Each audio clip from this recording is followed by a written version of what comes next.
હવે ધોરાજીની સફુરા નદીમાં પણ મગરના ધામા જોવા મળી રહ્યા છે। વડોદરાની વિશ્વામિત્રી તો મગરની નદી છે। હવે ધોરાજીની સફુરા નદીમાં મગરોએ ધામા નાખ્યા। 4 દિવસમાં બીજી વાર મગરે સફુરા નદીમાં ડૂબકી મારતા લોકોમાં ભયનો માહોલ છવાયો છે। ઉપરવાસમાં પાણીની આવકની સાથે ધોરાજીની સફુરા નદીમાં મહાકાય મગર આવી ચડ્યા છે। આ અંગેની લોકોને જાણ થતાં તુરંત વન વિભાગની જાણ કરાઈ હતી। વન વિભાગની ટીમે સફુરા નદી કાંઠે પહોંચી કલાકોની મહેનત બાદ મહાકાય મગરનું રેસ્ક્યુ કર્યું હતું। મહાકાય મગરને ફોરેસ્ટ વિભાગ દ્વારા સલામત સ્થળે મુક્ત કરાયો। મગરને પકડી લેતા લોકોએ રાહતનો શ્વાસ લીધો। ગુરુવારે પણ ધોરાજીના ખાડા વિસ્તારના તળાવમાં મગરો જોવા મળતા સ્થાનિકોમાં ફફડાટ ફેલાયો હતો। ફરેણી રોડ પર આવેલા ખાડા વિસ્તારના તળાવમાં 2 થી 3 મહાકાય મગર જોવા મળ્યા। મગર દેખાતા દહેશતનો માહોલ હતો। ગીર સોમનાથમાં માછલી ભરેલું ટેન્કર પલટ્યું। રોડ પર માછલીની રેલમછેલ। ગીર સોમનાથના કોડીનાર બાયપાસ રોડ પર પૂરપાટ જતું ટેન્કર પલટી ગયું। ગીર સોમનાથ જિલ્લાના કોડીનાર બાયપાસ રોડ નજીક ફિશ ભરેલું કન્ટેનર પલટ્યું। અકસ્માતની સમગ્ર ઘટના સીસીટીવી કેમેરામાં કેદ થઈ। વેરાવળથી ફિશ ભરીને કન્ટેનર પીપાવાવ પોર્ટ જતા સમયે દુર્ઘટના સર્જાઈ। ઘટનાને કારણે રોડ પર લોકોનું ટોળું ઉમટ્યું। કન્ટેનર ઓવરસ્પીડમાં હોવાથી પલટી માર્યું હોવાનું પણ જાણવા મળ્યું। સદનસીબે ઘટનામાં કોઈને જાનહાની નથી થઈ। રોડ પર સર્જાયો ટ્રાફિક જામ। રોડ પરથી માછલી ભરેલું ટેન્કર પલટી જતા અફરાતફરી મચી ગઈ। લોકો માછલીઓ લૂંટવા માટે દોડી આવ્યા હતા। દાહોદ પોલીસે ડ્રોન મારફતથી ચોરી કરીને ભાગેલા ચોરને પકડ્યા। ગૃહ રાજ્યમંત્રીએ વખાણ કર્યા। ગુજરાત પોલીસ હવે હાઈટેક બની રહી છે। ગુજરાતના છેવાડાના જિલ્લાની પોલીસે ટેકનોલોજીની મદદથી રાતના અંધારામાં ચોરને પકડી પાડ્યો। થર્મલ નાઇટ વિઝન કેમેરાની મદદથી જંગલમાં ચોરી કરીને ભાગતા ચોરને પોલીસે પકડી પાડ્યો। દાહોદના જાલોદ નગરમાં આવેલા મહાદેવ મંદિરમાં અડધી રાત્રે ચોર ત્રાટક્યા। ચોરોએ મંદિરમાં ચોરી કરવા તાળા તોડવાનો પ્રયાસ કર્યો, પરંતુ તેના અવાજથી આસપાસના લોકો જાગી ગયા। લોકોએ તાત્કાલિક પોલીસનો સંપર્ક કર્યો। મંદિરનો ચોર ગાઢ જંગલમાં ભાગી ગયો। પોલીસ અને ગામ લોકોને જોઈ ચોર ભાગી ગયો અને નજીકના ખેતરોમાં દોડવા લાગ્યા। ચોરોએ બચવા માટે પણ પથ્થરમારો કર્યો। ખેતરોમાં ઢીંચણ સુધી પાણી અને કાદવ કીચડની વચ્ચે આગળ ચોર અને પાછળ પોલીસનો ખેલ ચાલી રહ્યો હતો। આખરે 2 ચોરને તો પોલીસે પકડી પાડ્યા, પરંતુ અન્ય ચોરો ખેતરમાં છુપાયા। તેથી પોલીસે તેમને પકડવા ડ્રોનની મદદ લીધી। પોલીસે ડ્રોનની મદદથી ચોરનું લોકેશન જોઈને તેમને દબોચી લીધા। ગુનેગારોને ટ્રેક કરવા અને પકડવા માટે thermal image night vision drone તૈનાત કરાયા। અંદાજિત રાત્રિના 2 વાગ્યાથી સવારે 7 વાગ્યા સુધી ચોરોને પકડવાનું ઓપરેશન ચાલ્યું। પ્રાથમિક તપાસમાં આ ચોર મધ્યપ્રદેશ તરફના હોવાનું મનાય છે। તો બીજી તરફ ગૃહ રાજ્યમંત્રી હર્ષ સંઘવીએ પણ દાહોદ પોલીસની આ કામગીરીને વખાણી છે। ત્યારે ગૃહ રાજ્યમંત્રી હર્ષ સંઘવીએ દાહોદ એસપી અને તેમની ટીમને અભિનંદન પાઠવ્યા। વલસાડમાં દર્દીનું મોત થતા પરિવારજને તબીબને તમાચો ઠોકી દીધો। વલસાડ સિવિલ હોસ્પિટલમાં રેસિડેન્ટ ડોક્ટર પર હુમલાની ઘટનાથી મામલો બીચક્યો। હોસ્પિટલમાં સારવાર દરમિયાન દર્દીનું મોત થતાં પરિવારજનોએ ડોક્ટર પર રોષ ઠાલવ્યો। આવેશમાં આવીને રેસિડેન્ટ ડોક્ટરને તમાચો મારતા હોબાળો મચી ગયો। સિવિલ હોસ્પિટલના તમામ તબીબો દ્વારા ભારે રોષ જોવા મળ્યો। રેસિડેન્ટ ડોક્ટર્સે મળીને ઘટનાનો વિરોધ નોંધાવ્યો। અગાઉ પણ વલસાડ સિવિલ હોસ્પિટલમાં તબીબો પર હુમલાની ઘટનાઓ સામે આવી ચૂકી છે। ત્યારે તબીબોની સુરક્ષાની માંગ કરવામાં આવી। જોકે બનાવની જાણ થતાં જ વલસાડ સિટી પોલીસનો કાફલો સ્થળ પર પહોંચ્યો અને સમજાવટથી મામલો થાળે પાડવાનો પ્રયાસ કર્યો। સુરતમાં ડેન્ગ્યુએ મચાવ્યો કહેર। રોગચાળો વખરતા વોર્ડની બહાર બેડ મૂકવાની નોબત। સુરતમાં રોગચાળાએ ભરડો લીધો છે। રોગચાળો વખરતા સુરત નવી સિવિલમાં દાખલ દર્દીઓનો ધસારો જોવા મળી રહ્યો છે। હોસ્પિટલો દર્દીઓથી રીતસરની ઉભરાઈ રહી છે। દર 3જા દર્દીને ડેન્ગ્યુ થતા હોસ્પિટલમાં બેડ ખૂટી પડ્યા છે। હોસ્પિટલની સ્થિતિ એટલી ખરાબ થઈ ગઈ છે કે હોસ્પિટલના વોર્ડની બહાર બેડ મૂકીને દર્દીઓને સારવાર આપવાની નોબત આવી છે। વરસાદ વચ્ચે તડકો આવતા ડેન્ગ્યુના કેસોમાં ધરખમ વધારો જોવા મળી રહ્યો છે। હોસ્પિટલમાં દાખલ 10માંથી 3 દર્દી ડેન્ગ્યુના છે। ડેન્ગ્યુના કારણે સિઝનમાં 8 લોકો મોતને ભેટ્યા। સુરત સિવિલ હોસ્પિટલમાં દર્દીઓની લાઈનો લાગી। દર્દીઓને દાખલ કરવાની નોબત આવી। ત્યારે કિડની હોસ્પિટલમાં આવેલા 5મા માળમાં વોર્ડ નંબર 5A અને 5A દાખલ દર્દીઓનો ધસારો વધી ગયો છે, જેને પગલે તમામ દર્દીઓને સારવાર મળી રહી છે। તે માટે બોર્ડની બહાર બેડ મૂકીને દર્દીઓની સારવાર કરવામાં આવી રહી છે। હાલમાં ડેન્ગ્યુના 30% શંકાસ્પદ દર્દીઓ હોસ્પિટલમાં આવી રહ્યા છે। ડેન્ગ્યુના મચ્છર દિવસમાં કરડે છે, તેને ટાઈગર મચ્છર પણ કહેવામાં આવે છે। તેથી દિવસમાં પણ ફૂલ સ્લીવ શર્ટ અને પેન્ટ પહેરવાની સલાહ આપી છે। ડેન્ગ્યુના લક્ષણો સાથે આવતા દર્દીઓ 4 થી 10 દિવસથી તાવ આવવાની ફરિયાદ કરી રહ્યા છે। વાલીઓ માટે લાલબત્તી સમાન કિસ્સો। સુરતમાં 1.5 વર્ષની બાળકી મેગ્નેટિક માળા ગળી ગઈ। સુરતમાંથી માતા પિતા માટે લાલબત્તી સમાન કિસ્સો જોવા મળ્યો। શહેરના ડિંડોલી વિસ્તારમાં રહેતી 1.5 વર્ષની બાળકી મેગ્નેટિક માળા ગળી જવાની ઘટના બની। બાળકી રમતી વખતે 18 મણકાની મેગ્નેટિક માળા ગળી ગઈ। માળા ગળી જતા બાળકીને 2-3 દિવસ પેટમાં દુખાવો અને ઉલટીઓ થવાની શરૂ થઈ। પરિવાર બાળકીને સારવાર માટે હોસ્પિટલ ખસેડતા ડોક્ટરે એક્સરે કરતા પેટમાં મણકાની માળા દેખાય। માળાને લઈને બાળકના આંતરડાની દિવાલમાં કાણા પડી ગયા। તેથી ડોક્ટરોએ આંતરડાના કાણાની સારવાર કરી બાળકીનો જીવ બચાવ્યો। સ્મીમેર હોસ્પિટલના તબીબોએ 3 કલાકમાં સફળ સર્જરી કરી માળા બહાર કાઢી બાળકીનો જીવ બચાવ્યો। બનાસકાંઠામાં ખેડૂતોને લૂંટતી હાઇફન કંપની ખેડૂતો સામે ઝૂકી ગઈ। બટાટાના પ્રતિમણ વધુ ભાવ આપવા તૈયાર થઈ। બનાસકાંઠાના બટાટાની ખેતી કરતા ખેડૂતોને લૂંટતી હાઇફન કંપની ખેડૂતો સામે ઝૂકી છે. ઇકબાલગઢ ખાતે આવેલા એક કોલ્ડ સ્ટોરેજ ખાતે ખેડૂતોની બેઠક યોજાઈ હતી. આ બેઠકમાં હાઇફન કંપની ખેડૂતોને યોગ્ય બટાકાના ભાવ ન આપતી હોવાથી અને ખેડૂતો પાસેથી નીચા ભાવે બટાકા ખરીદતી હોવાની સાથે ખેડૂતોનું શોષણ કરતી હોવાને લઈને રોષ જોવા મળ્યો. બનાસકાંઠા જિલ્લામાંથી 700થી વધુ ખેડૂતોએ ઉપસ્થિત રહી કંપની સામે ભારે રોષ ઠાલવ્યો, જેથી ખેડૂતોના રોષના પગલે આખરે કંપનીને ઝૂકવાનો વારો આવ્યો. ખેડૂતોનો રોષ જોઈને આખરે કંપનીએ ખેડૂતોને યોગ્ય ભાવ આપવાની ખાતરી આપી. મહત્વનું છે કે બનાસકાંઠામાંથી ખેડૂતોને બટાકાનું બિયારણ આપતી અને બટાકાની ખરીદી કરતી hyphen food private limited company દ્વારા છેલ્લા ઘણા વર્ષોથી ખેડૂતોને અન્ય કંપની કરતા ઓછા ભાવ આપતી તેમજ બટાટાના વજન અને પ્રોસેસિંગ પ્રક્રિયામાં ખેડૂતોને ઓછા ભાવ આપીને પરેશાન કરતા. પોખરાજ, કુકરી, બાદશાહ, મનાલી જેવી અલગ અલગ જાતોના બટાટાનું વાવેતર માટે પ્રતિમણે 270 થી 281 રૂપિયાનો ભાવ ચાલે છે, પણ આઇફન કંપનીએ પોતાની તાનાશાહી શરૂ કરીને ખેડૂતોને પ્રતિમણે અન્ય કંપની કરતા 19 થી 20 રૂપિયા ઓછા આપતા ખેડૂતોએ વિરોધ કર્યો હતો. ગીર બોર્ડરના ગામડાના વિદ્યાર્થીઓએ શિક્ષણ બહિષ્કારની આપી છે ચીમકી. ભાર વગરના ભણતરના સ્લોગન તો તમે બહુ સાંભળ્યા હશે, પરંતુ તાલાલા ગીરના બોર્ડર પરના ગામડાઓમાં વિદ્યાર્થીઓ ભયવાળું ભણતર ભણી રહ્યા છે. જી હા, ગીર સોમનાથ જિલ્લાના તાલાલા તાલુકાના ગીર બોર્ડરને અડીને આવેલા ગામોના વિદ્યાર્થીઓ ભય તળે અભ્યાસ કરવા જઈ રહ્યા છે, જેનું કારણ છે વાહન વ્યવહારની અવ્યવસ્થા. પાણીકોઠા અને લીમદ્રા સહિતના આસપાસના ગામના બાળકો જાવંત્રી ગામે અભ્યાસ અર્થે જાય છે. વાહનની કોઈ વ્યવસ્થા ન હોવાથી બાળકો વન્ય પ્રાણીઓના ભય સાથે ચાલીને અભ્યાસ અર્થે જવા મજબૂર છે. 35 થી 40 બાળકો 2 કિલોમીટરનું અંતર કાપીને ભણતર માટે જાય છે, જેથી વાલીઓમાં ભયનો માહોલ છવાયો રહે છે. ત્યારે સરકાર સમક્ષ વાલીઓએ વાહનની માંગ કરી છે, જે વિદ્યાર્થીઓને ઘરેથી શાળા સુધી લઈ જઈ શકે. જો સરકાર આ બાબતે નિરાકરણ નહીં કરે તો આગામી દિવસોમાં શિક્ષણનો બહિષ્કાર કરી બાળકોને શાળામાંથી ઉઠાવી લેવા ચીમકી આપી છે. 7 દિવસ વરસાદથી રાહત મળશે, હવે ગરમીમાં શેકાવા રહેજો તૈયાર. ગુજરાતમાં વરસાદે વિરામ લીધો છે. રાજ્યમાં વરસાદની તોફાની ઇનિંગ બાદ મેઘરાજા થાકી ગયા હોય તેમ વેકેશનના મૂડમાં આવી ગયા છે. હવામાન વિભાગની આગાહી મુજબ આગામી 7 દિવસ સુધી ભારે વરસાદથી રાહત મળશે. રાજ્યના મોટાભાગના વિસ્તારમાં 7 દિવસ વરસાદના કોઈ એંધાણ નથી. રાજ્યમાં હળવાથી મધ્યમ વરસાદી ઝાપટા પડશે. છૂટાછવાયા વરસાદી ઝાપટા પડવાનું અનુમાન છે. સૌરાષ્ટ્ર કચ્છમાં આવનાર 7 દિવસમાં સૂકું વાતાવરણ રહેશે. અમદાવાદ અને ગાંધીનગરમાં આજે અને આવતીકાલે હળવો વરસાદ પડી શકે. અમદાવાદ, ગાંધીનગરમાં તાપમાન 34 ડિગ્રી રહેવાનું અનુમાન છે. બીજી તરફ રાજ્યમાં વરસ્યો સામાન્યથી વધુ વરસાદ.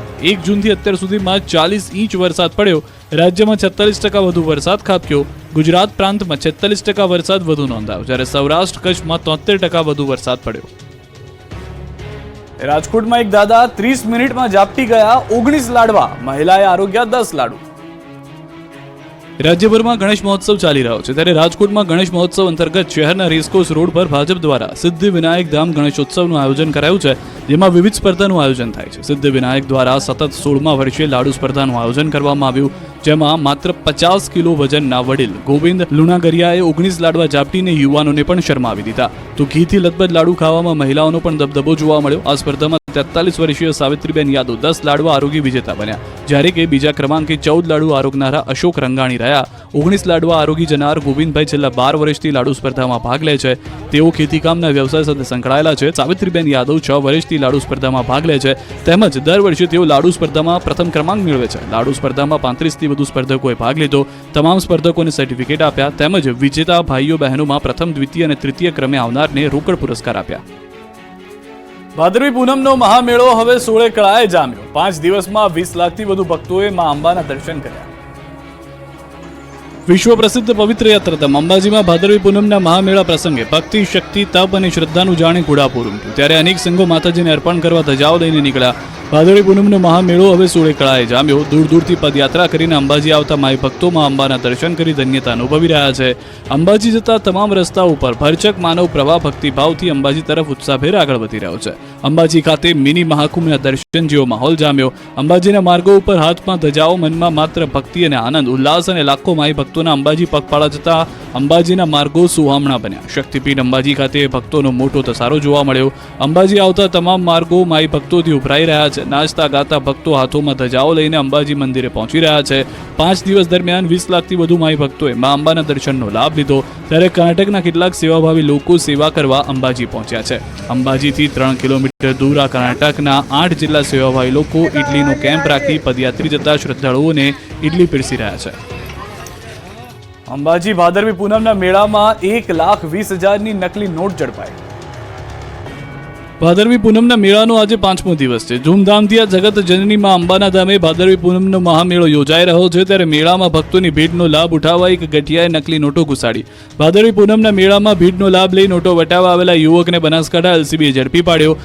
અંબાજી ભાદરવી મહામેળામાં વટાવવા આવેલા શખ્સને 500ની 240 ડુપ્લિકેટ નોટ સાથે ઝડપી પાડ્યો. ડુપ્લિકેટ ભારતીય ચલણી નોટ 1,20,000 સાથે એલસીબીએ કિસમને ઝડપી પાડ્યો. બાબરના બુરેઠા ગામના ભરત પ્રજાપતિને ડુપ્લિકેટ નોટ સાથે ઝડપી પાડ્યો.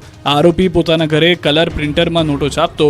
ઘરે જ કલર પ્રિન્ટમાં 500ની ચલણી નોટ છાપી પ્રસાદીના કાઉન્ટર પર નકલી નોટો વટાવવાનો પ્રયાસ કરતા રંગે હાથે ઝડપાઈ ગયો. બધી જ નકલી ચલણી નોટનો નંબર એક જ હોવાનું જાણવા મળ્યું. કૌભાંડમાં અન્ય લોકોની સંડોવણીને લઈને પણ પોલીસે તપાસ શરૂ કરી છે. સુરત પોલીસ માટે 48 કલાક પડકારજનક. ઈદ અને ગણેશ વિસર્જનને લઈને 16,000 સુરક્ષા કર્મીઓ તૈનાત. સુરતમાં ઈદ અને ગણેશ વિસર્જન મોટા પર્વની ઉજવણી સાથે શહેરમાં ઉત્સાહ ઉમંગ જોવા મળી રહ્યો છે. સાથે જ ઉચાટભરી સ્થિતિ પણ જોવા મળી રહી છે. સૈયદપુરાની ઘટના બાદ શહેર પોલીસ તંત્ર બંને પર્વને લઈને સતર્ક થઈ ગયું છે. 2 દિવસ પર્વને લઈને 48 કલાક સુરત પોલીસ માટે ખૂબ જ પડકારજનક રહેશે. આ માટે સુરત પોલીસ જમીનથી લઈ આકાશ સુધીના દરેક ખૂણા પર નજર રાખી રહી છે. સુરત શહેરના 25 જેટલા અતિ સંવેદનશીલ અને સંવેદનશીલ વિસ્તારમાં પોલીસ ટીયર ગેસના સેલ સાથે ઊભી છે. ગણપતિ વિસર્જન અને ઈદે મિલાદના જુલુસને લઈ સુરત શહેર ફરી છાવણીમાં ફેરવાયું છે. ભાગળ 4 રસ્તા પર પોલીસનો ચુસ્ત બંદોબસ્ત જોવા મળ્યો છે. પોલીસ હેડક્વાર્ટરની QRT ટીમ અને રેપિડ એક્શન ફોર્સ તૈનાત કરવામાં આવી છે. કોઈ અનિચ્છનીય ઘટના ન બને તેને લઈને ઠેર ઠેર મોટી સંખ્યામાં પોલીસ કર્મીઓ તૈનાત છે. સુરતમાં 80,000 જેટલી મૂર્તિઓનું વિસર્જન કરવામાં આવશે, જેના માટે 16,000થી વધુ પોલીસકર્મી બંદોબસ્તમાં તૈનાત છે. 320 ધાબા પોઈન્ટ રહેશે, જેના પરથી પોલીસ તમામ ગતિવિધિઓ પર નજર રાખશે. 3,000થી વધુ સીસીટીવી સાથે drone camera, body worn camera, વ્રજવાહનની પણ મદદ લેવામાં આવી રહી છે. સોશિયલ મીડિયામાં ખોટી અફવા ન ફેલાય તે માટે કંટ્રોલ રૂમની પણ ચાપતી નજર છે. સુરતમાં ગણેશ વિસર્જન વખતે હજીરામાં ક્રેન, ગેસ કટરની સંખ્યા વધારવામાં આવી. 600 સ્વયંસેવક ખડે પગે રહેશે. સુરત શહેરમાં મોટી મૂર્તિનું વિસર્જન શક્ય ન હોવાથી દર વર્ષની જેમ આ વર્ષે પણ 9 ફૂટથી ઊંચી મૂર્તિનું સુરતથી 35 કિલોમીટર દૂર હજીરાના બોટ પોઈન્ટ પર વિસર્જન કરવામાં આવશે. ગત વર્ષે 32 કલાક સુધી વિસર્જનની પ્રક્રિયા ચાલી હોવાથી આ વર્ષે ક્રેન, ગેસ કટર અને ફોર્ક લિકટર વધારી દેવામાં આવ્યું છે. સાથે સ્થાનિકો યુવાનોની મોટી ફોજ ઉતારવામાં આવી છે.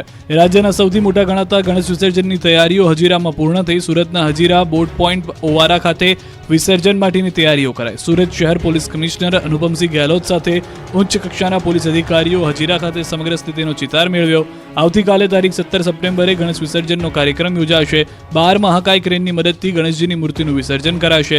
રાધે કૃષ્ણ ગ્રુપના સહયોગથી બોટ પોઈન્ટ ઓવારા ઉપર હજીરા ખાતે મૂર્તિઓ વિસર્જિત કરાશે. 600 સ્વયંસેવક સાથેની team, 12 crane, 12 ફોર્કલિફ્ટ, 9 special gas cutter સહિતના સાધનો સાથે મૂર્તિઓના વિસર્જન માટે તૈનાત કરાઈ છે. પોલીસ અધિકારીઓએ કોઈ પણ ગણેશ મંડળને અગવડ ન પડે તેવા સૂચનો અપાયા. તો શહેરમાં 80,000થી વધુ મૂર્તિઓનું વિસર્જન થશે, જેને લઈને તંત્રે તૈયારીઓને આખરી ઓપ આપી દીધો. મહાનગરપાલિકા દ્વારા 21 કૃત્રિમ તળાવ વિસર્જન માટે તૈયાર કરવામાં આવ્યા, જેમાં 5 ફૂટ સુધીની મૂર્તિઓનું વિસર્જન કરવામાં આવશે. મોડી રાત સુધી વિસર્જન થતું હોવાને કારણે લાઇટ તેમજ સીસીટીવી સહિતની તમામ વ્યવસ્થા કરવામાં આવી છે. સુરતમાં 300થી વધુ બાળકોએ વાલીઓ સાથે કરી ગણપતિની પૂજા. સુરત શહેરમાં ગણેશ મહોત્સવમાં અનોખી પૂજા કરવામાં આવી. ગણપતિ પૂજા સાથે માતા પિતાની પણ પૂજા કરવામાં આવી. સુરતના પરમસુખ ગુરુકુળમાં 300થી વધુ બાળકોએ ગણપતિ પૂજન સાથે માતા પિતાની પૂજા કરી. સનાતન સંસ્કૃતિ અને પરંપરાને આગળ ધપાવવાનો પ્રયાસ કર્યો. બાળકો અને તેમના માતા પિતા વચ્ચેનો પ્રેમ સંબંધ મજબૂત બને અને સંસ્કૃતિમાં સમાવિષ્ટ રહે તે સુનિશ્ચિત કરવા માટે આયોજન કરવામાં આવ્યું હતું. હિંમતનગરના ગાયત્રી યુવા ગ્રુપ દ્વારા ગણેશ મહોત્સવમાં સ્વચ્છતા થીમ અંતર્ગત નાટક યોજાયું. ભારતભરમાં ગણેશ મહોત્સવની ઠેર ઠેર ઉજવણી થઈ રહી છે, ત્યારે હિંમતનગર ખાતે પણ ગણેશ મહોત્સવની રમઝટ ચાલી રહી છે. ગાયત્રી યુવા ગ્રુપ દ્વારા દર વર્ષની જેમ આ વર્ષે પણ ગણેશ મહોત્સવનું આયોજન કરવામાં આવ્યું છે. અહીં દરરોજ અલગ પ્રકારના કાર્યક્રમ યોજાતા હોય છે, ત્યારે એક નાટક કે જેમાં બેટી બચાવો, પાણી બચાવો સાથે સ્વચ્છતા રાખો જેવા મુદ્દાઓને લઈ કલાકારોએ અભિનય કર્યો હતો. નરેન્દ્ર મોદી દ્વારા સ્વચ્છતા હી સેવા અંતર્ગત આયોજકો પ્રધાનમંત્રીથી પ્રેરાઈને આ નાટક યોજ્યું હતું. પોતાના ઘરથી પોતાના દેશને કઈ રીતે સ્વચ્છ રખાય તે આ નાટકમાં દર્શાવવામાં આવ્યું અને મોટી સંખ્યામાં લોકો પણ આ નાટક નિહાળી સ્વચ્છતા રાખવાની વાત સ્વીકારી હતી. ખંભાતમાં 10 ફૂટથી ઉપરની લગભગ 15 જેટલી ગણપતિ દાદાની મૂર્તિઓએ જમાવ્યું આકર્ષણ. દેશભરમાં ગણેશોત્સવની ધામધૂમથી ઉજવણી થઈ રહી છે, ત્યારે આણંદ જિલ્લાના ખંભાતમાં પણ ગણપતિ દાદાની ભક્તિમાં રંગમાં રંગાયેલા દ્રશ્યો જોવા મળ્યા. ખંભાત શહેરની અંદર 10 ફૂટથી ઉપરની લગભગ 15 જેટલી ગણપતિ દાદાની મૂર્તિઓનું સ્થાપન કરવામાં આવ્યું છે. સાથોસાથ નાની મોટી થઈને ખંભાત શહેરમાં 300 કરતાં પણ વધારે ગણપતિ દાદાની મૂર્તિઓનું સ્થાપન કરવામાં આવ્યું છે. બૃહદ, ખેડા અને આણંદ બંને જિલ્લાને ગણેશ મહોત્સવની ભેટ ખંભાતે આપી છે. ખંભાતના માછીપુરા વિસ્તારના મકાન કલરકામ કરતા કારીગરો વર્ષો પહેલા મુંબઈ કલરકામ માટે ગયેલા અને મુંબઈથી ખંભાત માછીપુરામાં ગણેશ મહોત્સવ લાવેલા. આજે ખંભાતમાં નાની મોટી 300 ગણેશજીની મૂર્તિનું સ્થાપન કરાયું છે. ખંભાતના માછીપુરા વિસ્તાર અને ખારવાવડ વિસ્તારમાં 55 વર્ષ પૂર્વે ગણેશ મહોત્સવની શરૂઆત થઈ. વિવિધ થીમ આધારિત કેદારનાથ, નંદ બાબા, ભારતીય સેના, હાથી ગણેશજીની મૂર્તિ પર જળ ચડાવતા ગણપતિ આકર્ષણનું કેન્દ્ર છે અને રાત્રિના સમયે ગણેશજીની મૂર્તિને આકર્ષક રંગબેરંગી લાઇટો અને ડેકોરેશનના શણગાર, હવન પૂજન, આરતી અને દાદાને થાળ ધરાવવામાં આવે છે, જેના દર્શન માટે મોટી સંખ્યામાં ખંભાતીઓ ઉમટે છે. ગોંડલમાં નાગરિક સહકારી બેંકની ચૂંટણીમાં ભગવો લહેરાયો. જેલમાંથી ચૂંટણી લડી રહેલા ગણેશ જાડેજાનો વિજય થયો. ગોંડલ નાગરિક સહકારી બેંકમાં ભાજપનો ભગવો લહેરાયો છે. ભાજપ પ્રેરિત પેનલનો વિજય થયો અને કોંગ્રેસના સુપડા સાફ થઈ ગયા. અગાઉ વિજય થયેલા કોંગ્રેસના યતીશ દેસાઈની હાર થઈ છે. રવિવારે ગોંડલ નાગરિક સહકારી બેંકની ચૂંટણી યોજાઈ. મોડી રાત સુધી મતગણતરીની પ્રક્રિયા હાથ ધરાઈ. મતગણતરીના પ્રથમ રાઉન્ડના 20 બૂથ અને બીજા રાઉન્ડના 10 બૂથ મળી કુલ 30 પેટીમાંથી 10,606 મત ભાજપને મળ્યા. ભાજપનો ભવ્ય વિજય થતા ભાજપના કાર્યકરો દ્વારા ફટાકડા ફોડી વાજતે ગાજતે જીતની ઉજવણી કરી. જેલમાંથી ચૂંટણી લડી રહેલ ગણેશ જાડેજાનો વિજય થયો, જ્યારે કોંગ્રેસના યતીશ દેસાઈનો પરાજય. ખેડા જિલ્લા મધ્યસ્થ સહકારી બેંકના કર્મચારીના મોત મામલે અન્ય કર્મચારીઓમાં રોષ ફેલાયો હતો. ત્યારે બેંકના ચેરમેન તેજસ પટેલે કહ્યું કે કર્મચારીના મૃત્યુની ઘટના દુઃખદ બાબત છે. બેંક મૃતક કર્મચારીના પરિવારને કાયદેસરનું વળતર આપશે. ચેરમેને પોતાના તરફથી ₹5 લાખ આપવાની જાહેરાત કરી. રાજકોટમાં રિવર્સમાં આવતી કાર હેઠળ કચડાયું માસૂમ ફૂલ. કાર હેઠળ કચડાઈ જતા એપાર્ટમેન્ટમાં રમતા માસૂમ બાળકનું મૃત્યુ. રાજકોટમાં દરેક માતા માટે લાલબત્તી સમાન ઘટના બની છે. તમારું બાળક ફ્લેટમાં એકલું રમતું હોય તેનું ધ્યાન રાખજો, કેમ કે રાજકોટ શહેરમાં મવડી નજીક હેમાદ્રી એક એપાર્ટમેન્ટમાં રિવર્સમાં આવતી કારે નીચે કચડાઈ જતા 1.5 વર્ષમાં માસૂમ બાળકનું મોત નીપજ્યું. એકના એક પુત્રના મોતથી ચોકીદાર પરિવારમાં ગમગીની છવાઈ. 1.5 વર્ષનો પુત્ર મોહન પાર્કિંગમાં રમતો હતો, જે દરમિયાન કાર ચાલક મિલન કાર રિવર્સ લઈ રહ્યો હતો. ત્યારે કાર હેઠળ કચડાઈ જતા તેને ગંભીર હાલતમાં સારવાર માટે હોસ્પિટલમાં ખસેડાયો, જ્યાં તેનું સારવાર દરમિયાન મોત નીપજ્યું. પોલીસે કાર ચાલક મિલન સામે ગુનો નોંધવાની અને ધરપકડ કરવાની કાર્યવાહી કરી હતી. પંચમહાલમાં ઝાલા બાપાજીનો ચમત્કાર. આ મંદિર પશુધનના દુઃખ દર્દ કરે છે ગાયબ.